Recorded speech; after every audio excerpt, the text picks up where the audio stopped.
আসসালামু আলাইকুম। আমি আজকে হেলদি উপায়ে ছোট বড় সবাই পছন্দ করবে এমন একটি সহজ নাস্তা রেসিপি শেয়ার করব। প্রথমে একটি বাটিতে ময়দা 2 কাপ নিয়েছি, এরপর লবণ 1 চা চামচ, চিনি 1 চা চামচ, গুঁড়া দুধ 2 টেবিল চামচ দিয়ে এবার শুকনো উপকরণগুলো একটি হ্যান্ড উইচ দিয়ে ভালোভাবে মিশিয়ে নিচ্ছে। মেশানো হয়ে গেলে এরপর অল্প অল্প করে পানি দিয়ে গোলা বানিয়ে নেব।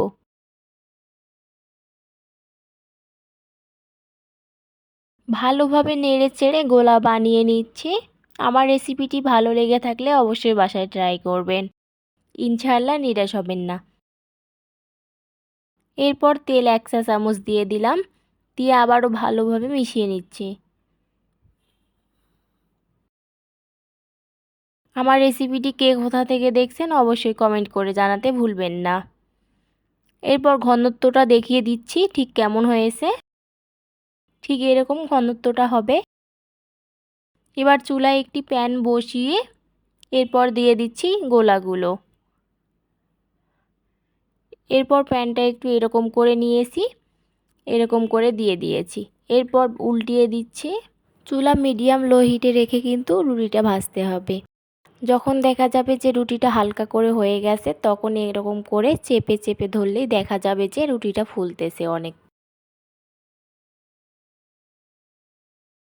এই সহজ নাস্তা রেসিপি খেতে দারুণ মজার, একবার বানালে বারবার বানাতে ইচ্ছা করবে। আশা করছি আপনাদের কাছেও ভালো লাগবে।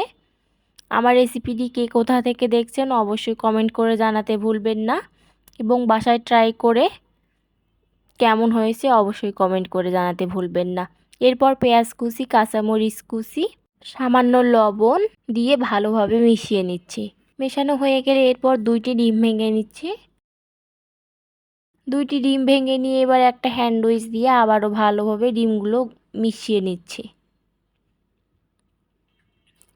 মেশানো হয়ে গেছে। এবার একটি চুলায় প্যান বসিয়ে তেল 1 টেবিল চামচ দিয়ে ডিমের মিশ্রণগুলো দিয়ে দিচ্ছি।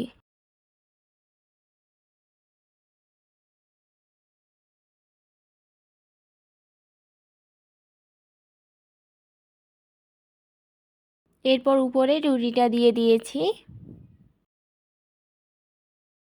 এভাবে চেপে দিচ্ছি। দেখতেই পাচ্ছেন আমি ঠিক যেভাবে বানিয়েছি আপনারাও এভাবে ট্রাই করবেন, ইনশাআল্লাহ নিরাশ হবেন না, অনেক ভালো লাগবে। উল্টিয়ে দিয়েছি। এরপর ভেজে নেওয়া হয়ে গেলে তেল ঝরিয়ে নিব। দেখতেই পাচ্ছেন কতটা সুন্দর হয়েছে। আরও একটি বানিয়ে দেখিয়ে দিচ্ছি কেমন করে আমি বানিয়েছি। ভিডিওটি আপনারা কে কোথা থেকে দেখছেন অবশ্যই কমেন্ট করে জানাতে ভুলবেন না। আবারও উপরে রুটিটা দিয়ে ঠিক এভাবে করে বানিয়ে নিচ্ছি। সবগুলো একইভাবে বানিয়ে নেওয়া হয়ে গেলে পরিবেশন করার পালা। গরম থাকা অবস্থায় খেতে অনেক মজার। আশা করছি আপনাদের কাছেও ভালো লাগবে। ভালো লেগে থাকলে অবশ্যই বাসায় ট্রাই করে কমেন্ট জানাতে ভুলবেন না কেমন হয়েছে। এরপর ছুরি দিয়ে কেটে নিয়েছি, দেখতেই পাচ্ছেন কতটা সুন্দর হয়েছে। এতক্ষণ সাথে থাকার জন্য ধন্যবাদ জানিয়ে